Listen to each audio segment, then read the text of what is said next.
Bonjour à tous, je vous propose de nous pencher une deuxième fois sur ce chapitre concernant la physiologie cardiovasculaire en explorant donc la deuxième carte mentale qui concerne la contraction et la conduction cardiaque. Nous retrouvons ici la carte mentale et donc nous explorons ce deuxième point, cette deuxième branche. La voici déployée. Alors, nous commençons par revenir sur la paroi du cœur. Nous avions déjà parlé du fait que cette paroi est constituée de 3 tuniques.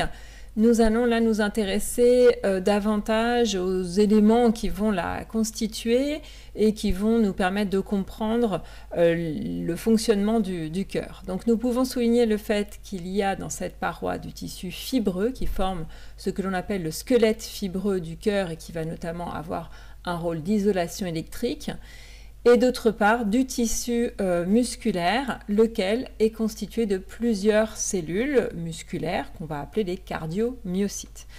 Alors, plusieurs types de cellules parce qu'on va trouver parmi ces cardiomyocytes des cellules auxquelles on s'attendait, c'est-à-dire des cardiomyocytes contractiles, que l'on peut aussi appeler myocytes cardiaques, qui interviennent justement dans la contraction musculaire. La contraction musculaire sera liée à l'activité de ces cellules-là.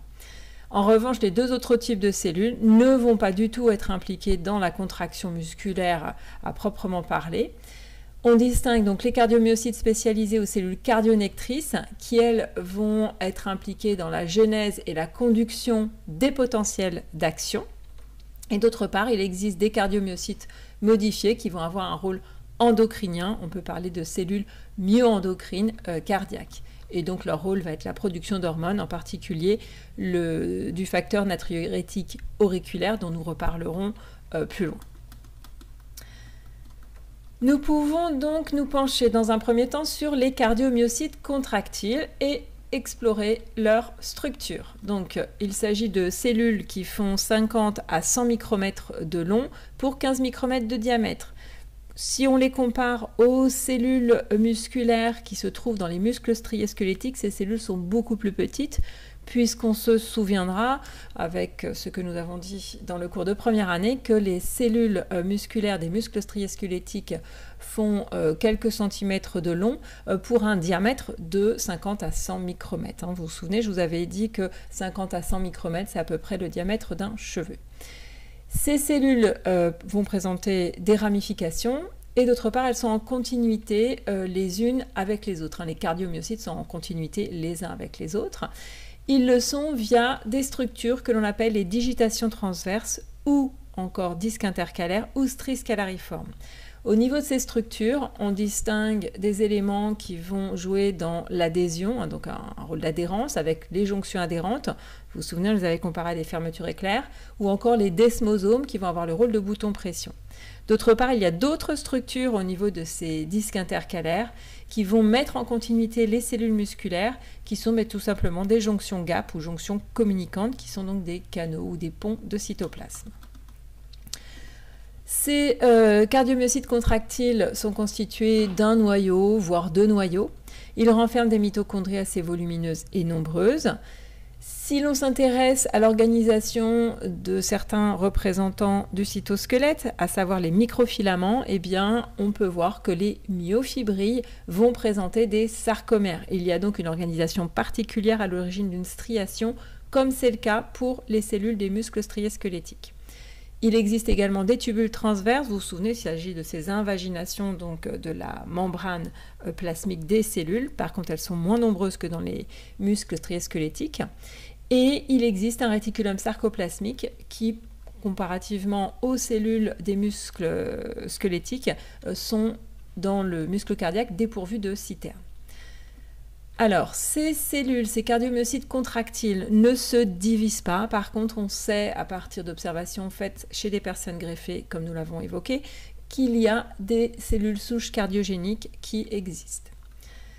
Intéressons-nous maintenant au potentiel de ces cardiomyocytes contractiles. Alors déjà, le potentiel de repos est de moins 90 millivolts.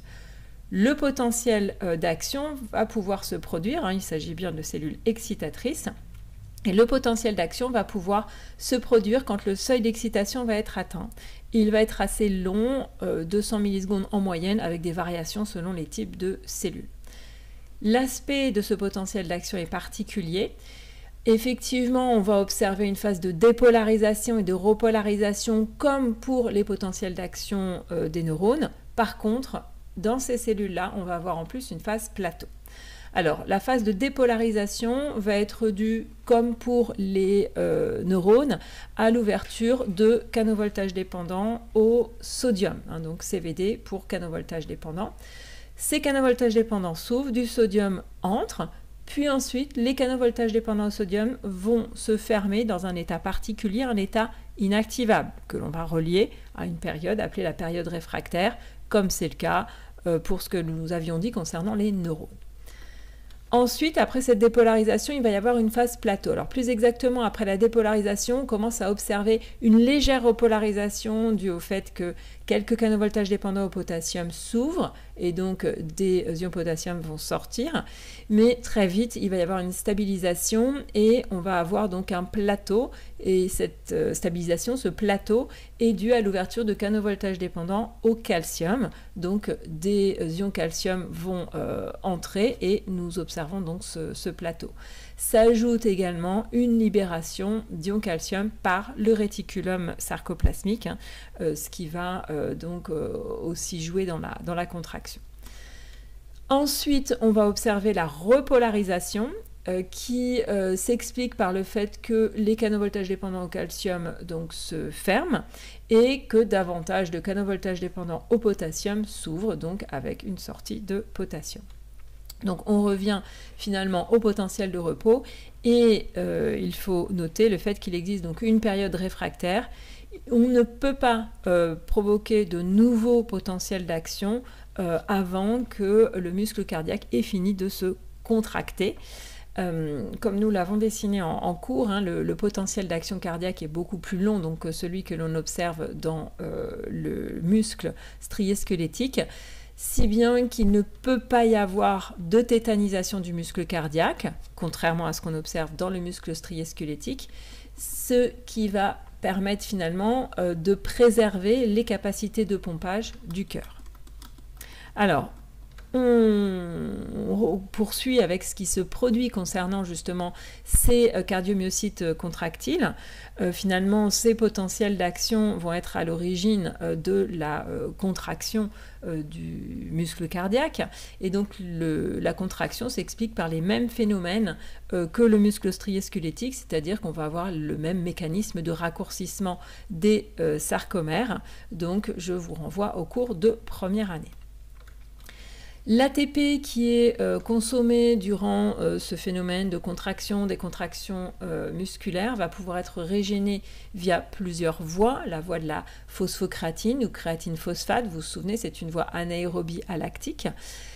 Possibilité aussi d'utiliser la voie de la glycolyse associée à la fermentation lactique, donc une voie anaérobie lactique. Et possibilité d'utiliser la voie de la glycolyse associée au cycle de Krebs et à la phosphorylation oxydative, hein, donc ce que l'on appelle globalement la respiration, laquelle est aérobie alactique et qui est la principale voie utilisée. Vous vous souvenez également d'une remarque faite concernant la phosphocréatine, hein, l'enzyme en jeu dans ce cas n'est pas la même que dans les muscles striés squelettiques et j'avais évoqué l'importance de la détection des produits de dégradation de cette enzyme pour évaluer la fonction cardiaque. Une chose importante à avoir en tête, qui apparaissait en filigrane dans ce que je viens de dire, le fait que le phénomène électrique précède toujours le phénomène mécanique. Et on ajoutera ultérieurement que ce phénomène mécanique va précéder le phénomène hémodynamique.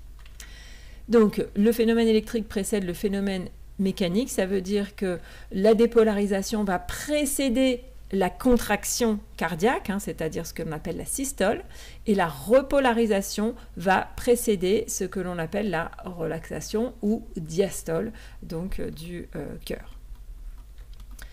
On poursuit avec le deuxième type de cellules, les cellules cardionectrices. Les cellules cardionectrices vont constituer un tissu que l'on appelle le tissu nodal. Ces cellules ne vont plus avoir de fonction contractile, hein, donc ce sont des cellules qui ne se contractent pas. elles vont avoir d'autres rôles. Les rôles sont les suivants. Elles vont avoir pour rôle de générer l'excitation cardiaque. Ce sont effectivement des cellules qui sont auto-excitatrices. Elles vont avoir un rôle de pacemaker. On dit qu'elles sont rythmogènes, elles génèrent le rythme. Et elles vont avoir un rôle dans la propagation de l'excitation cardiaque. On va voir qu'effectivement, ces cellules vont s'organiser au niveau du cœur de façon particulière et vont constituer un réseau de propagation justement de l'excitation cardiaque. On peut dire que globalement, ces cellules particulières vont jouer un rôle qui normalement est joué par le système nerveux, SN pour système nerveux. Alors justement, quelle est l'organisation de ces cellules cardionectrices, donc de ce tissu nodal? Eh bien, on observe une première structure située au niveau de l'oreillette droite qui constitue un nœud, donc un petit amas de cellules qui constitue le nœud sinusal, que l'on appelle aussi sinuatrial ou SA, il y a encore d'autres dénominations. Donc les cellules de ce nœud vont avoir un rythme de décharge de 100 fois par minute. Ce nœud-là, ce sont ces cellules-là qui vont imposer leur rythme au cœur. Alors évidemment, quand on observe la fréquence cardiaque chez une personne au repos, on n'observe pas normalement une fréquence de 100 battements par minute. En fait, ce qui se passe, c'est que le rythme donc, de ce nœud va être ralenti par le système nerveux autonome. Si ce nœud est déficient, on verra que les autres structures ne vont pas permettre d'avoir un rythme suffisant et dans ce cas-là, on peut utiliser un stimulateur cardiaque. Alors c'est le cas si celui-ci et le suivant sont déficients, plus exactement. Donc après le nœud sinusal, on peut évoquer donc la présence de tractus situés donc dans les oreillettes, donc ce que l'on appelle les tractus auriculaires internodaux, qui vont conduire aussi les potentiels d'action dans les oreillettes, bien que les cellules musculaires étant en communication via les jonctions GAP les unes avec les autres vont aussi se transmettre de proche en proche cette dépolarisation. L'amas suivant, c'est le nœud septal ou auriculo-ventriculaire ou AV. Donc il est situé dans le septum interauriculaire, plutôt côté oreillette droite, et il décharge 40 à 60 fois par minute. Donc il peut éventuellement être suffisant pour maintenir une fréquence cardiaque suffisante pour l'organisme. Ensuite, on trouve un autre ensemble de cellules donc cardionectrices qui vont constituer le faisceau de His ou faisceau auriculo-ventriculaire qui est constitué d'une sorte de tronc qui va se diviser en deux branches et ce faisceau de His on le trouve dans le septum interventriculaire. Donc à partir du moment où les signaux circulent dans le faisceau de His, eh bien on va avoir une dépolarisation dans les ventricules et le réseau de Purkinje va permettre la conduction donc, de ces signaux dans l'ensemble des ventricules. Ces cellules-là vont avoir un rythme de décharge beaucoup plus faible, donc 25 à 35 fois par minute. D'où, comme je le disais, la nécessité d'un stimulateur cardiaque si effectivement les deux premiers nœuds sont déficients, si on a un bloc concernant ces nœuds. Les potentiels d'action donc de ces cellules cardionectrices sont particuliers. On va voir leur allure. Déjà, ce que l'on peut dire, ce qui est assez particulier, c'est qu'il n'y a pas de potentiel de repos dans ces cellules. En fait, on va voir que le potentiel d'action va se produire justement quand ces cellules vont atteindre spontanément un seuil de production des potentiels d'action. En fait, il y a dans ces cellules ce qu'on appelle un potentiel entraîneur ou prépotentiel. Donc j'insiste là-dessus, c'est le fait qu'il n'y a pas de potentiel de repos. Si on regarde l'enregistrement électrique concernant justement l'activité électrique de ces cellules, on n'aura jamais sur l'oscilloscope une courbe donc horizontale parce qu'il n'y a pas de potentiel de repos. On aura toujours une oblique parce qu'effectivement il y a ce potentiel entraîneur. Je vous renvoie au dessin que nous avons pu faire. Donc ce potentiel entraîneur, il est dû au fait que des canaux voltage dépendants particuliers sont ouverts, qui sont des canaux qui vont laisser passer le sodium et le calcium. Alors, quel est l'aspect de ce potentiel d'action? Eh bien, il va avoir une phase de dépolarisation, une phase de repolarisation. Là, la dépolarisation va être due à l'ouverture de canaux voltage dépendants au calcium, qui vont être à l'origine d'une entrée de calcium, donc entrée de charge positive, d'où dépolarisation. Ce qui est important à noter ici, c'est que la dépolarisation n'est pas due à l'ouverture de canaux voltage dépendants au sodium, comme c'est le cas pour les neurones ou pour les cardiomyocytes contractiles ou pour les cellules musculaires des muscles striés squelettiques. Donc ça, c'est une particularité. Ce sont les canaux voltage dépendants au calcium qui sont à l'origine de cette dépolarisation. Donc les canaux voltage dépendants au sodium ne sont pas en jeu. D'autre part, on a une dépolarisation, puis ensuite une repolarisation. Contrairement aux cardiomyocytes contractiles, il n'y a pas de plateau dans les cellules cardionectrices.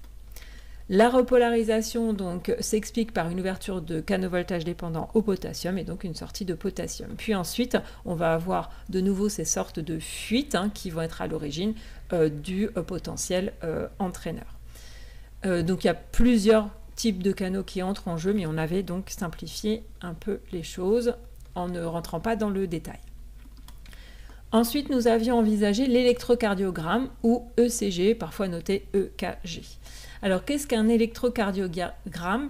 C'est un enregistrement en fait, de phénomènes électriques qui se produisent dans le cœur et qu'on va pouvoir détecter grâce à un électrocardiographe et ses électrodes, en plaçant donc des électrodes à la surface du corps, au niveau des deux membres supérieurs, au niveau du membre inférieur gauche et au niveau du cœur où on peut placer entre 6 et 12 électrodes.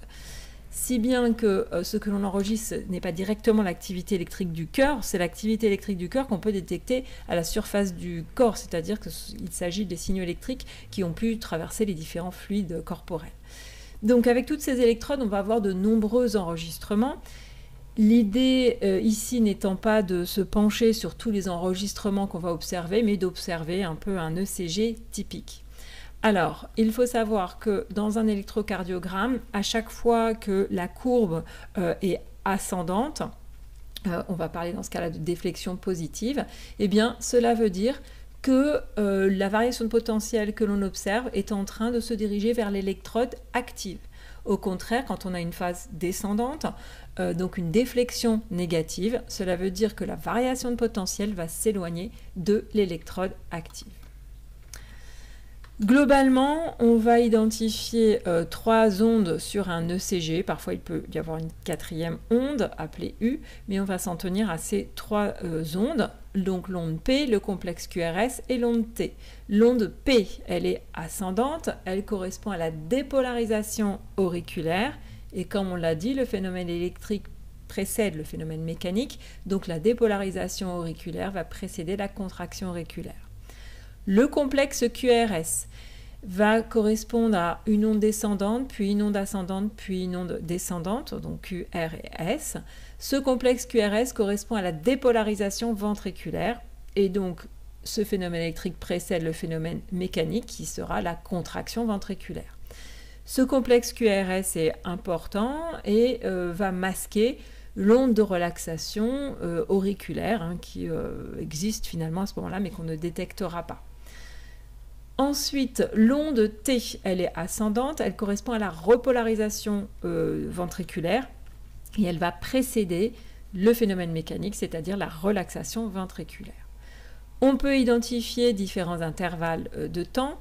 L'intervalle PQ, souvent appelé PR, donc cet intervalle s'étend du début de l'onde P au début du QRS. Ça correspond au temps de conduction entre le début de l'excitation auriculaire jusqu'au début de l'excitation ventriculaire. L'intervalle ST va de la fin du QRS au début de l'onde T. On peut parler aussi de segment ST, puisqu'il n'y a pas d'onde comprise dans cet intervalle. Et ce segment ST correspond à la durée de la dépolarisation ventriculaire. Ça correspond globalement au plateau. Ensuite, on peut envisager l'intervalle QT qui s'étend du début du QRS jusqu'à la fin de l'onde T. Ça correspond donc au temps qui va donc du début de la dépolarisation ventriculaire jusqu'à la fin de la repolarisation ventriculaire. Donc avec ce dernier point concernant l'électrocardiogramme, nous avons donc terminé d'explorer donc la deuxième branche de cette carte mentale concernant le chapitre sur le système cardiovasculaire. Donc je vous dis à bientôt pour explorer la troisième branche, c'est-à-dire le cycle cardiaque. À bientôt.